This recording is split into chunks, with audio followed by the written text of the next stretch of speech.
नमस्कार बच्चों, आइए बच्चों आज हम इस वीडियो के माध्यम से एडग्रेड अभ्यास पुस्तिका कक्षा 3 विषय हिंदी, इसके अंतर्गत हम देखेंगे पाठ 5 धर पटक और मुँह पटक। देखिए पेज नंबर है 13, पेज नंबर दिया है 12, 13 और 14। इसमें दिए गए सभी प्रश्नों के आंसर हम पाठ्य पुस्तकों से बहुत ही सरल तरीके से इस प्रकार से पूर्ण करेंगे। तो आइए देखते हैं। देखिए बच्चों, यदि आप आगे के इसी प्रकार के सभी वीडियो देखना चाहते हैं तो आप इस चैनल को सब्सक्राइब कर लें, बेल आइकन को प्रेस कर लें, ताकि आने वाले सभी वीडियो आप तक पहुंचते रहेंगे और आप चैनल की प्लेलिस्ट में जाकर भी सभी वीडियो विषयवार देख सकते हैं। तो आइए देखते हैं पाठ 5 धर पटक और मुँह पटक के प्रश्नोत्तर। दिया है अति लघु उत्तरीय प्रश्न। प्रश्न पहला है, बातूनी किसे कहते हैं। देखिए आप पृष्ठ क्रमांक 26 के अनुच्छेद फर्स्ट में पढ़कर आप देख सकते हैं इस प्रश्न का आंसर। मुँह पटक की घरवाली को बातूनी कहा जाता है। इसके बाद अगला प्रश्न है, पाठ में से कोई दो शब्द चंद्र बिंदु वाले छाट कर लिखिए। देखिए चंद्र बिंदु वाले शब्द आप इस प्रकार से लिख सकते हैं, जैसे मुँह पटक और आंगन, इस प्रकार से आप लिख सकते हैं। और भी अन्य शब्द हैं, उनको आप लिख सकते हैं अपने मनपसंद से।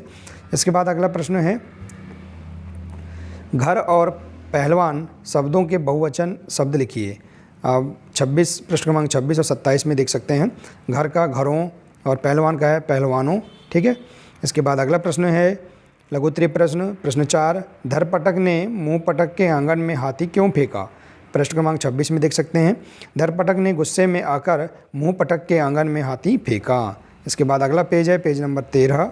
इसमें दिया है प्रश्न 5वां, पसीना छूटना मुहावरे का अर्थ लिखकर वाक्य में प्रयोग कीजिए। पसीना छूटना अर्थात उसका अर्थ होता है भयभीत होना या डरना। वाक्य में प्रयोग है, पुलिस को देखकर चोर के पसीना छूट गया। तो इस प्रकार से आप यहाँ पर इसका वाक्य में प्रयोग भी कर सकते हैं।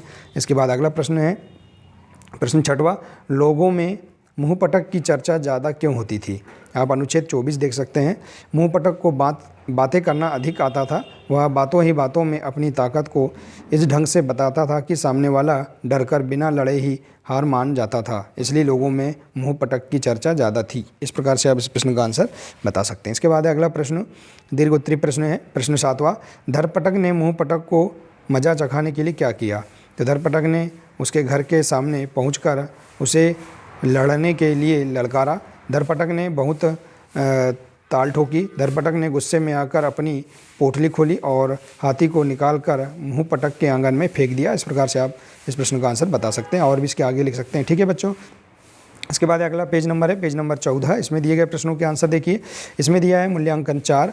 प्रश्न है पहला, धर पटक की नींद कैसे टूटी। पृष्ठ क्रमांक 25 में देख सकते हैं। हाथी ने गुस्से में धर पटक को सिर से जोरदार टक्कर मारी, जिससे धर पटक की नींद टूट गई। इसके बाद अगला प्रश्न है, सत्तू कैसे तैयार किया जाता है। स्वतंत्र अभिव्यक्ति आप अपने आधार पर लिख सकते हैं। चना, गेहूं और जौ को अलग अलग बर्तन में भिगो कर रखा जाता है, फिर उसे तेज़ धूप में सुखाकर भून लेते हैं, फिर उन्हें पीस लिया जाता है और इस प्रकार से सत्तू तैयार हो जाता है। ठीक है। इसके बाद अगला प्रश्न है प्रश्न 3, अपने मनपसंद जानवर का चित्र बनाकर उस पर 4 वाक्य लिखिए। तो हाथी, आप कोई भी अपने मनपसंद का यहाँ जानवर का चित्र बना सकते हैं। ठीक है बच्चों, या उसे यहाँ चित्र चिपका सकते हैं। इसके बाद उसके बारे में वाक्य लिख सकते हैं इस प्रकार से, हाथी काले रंग का होता है, हाथी बड़ा जानवर है, हाथी की लंबी सूंड होती है, हाथी के कान बड़े होते हैं। तो इस प्रकार से आप यहाँ पर इस प्रश्न का आंसर भी लिख सकते हैं। तो देखिए बच्चों, इस प्रकार से हम यहाँ पर पेज नंबर 12, 13 और 14 इसमें दिए गए सभी प्रश्नों के आंसर हम इस प्रकार से बहुत ही सरल तरीके से पाठ्य पुस्तकों से खोजकर हम इस प्रकार से लिख सकते हैं। ठीक है बच्चों।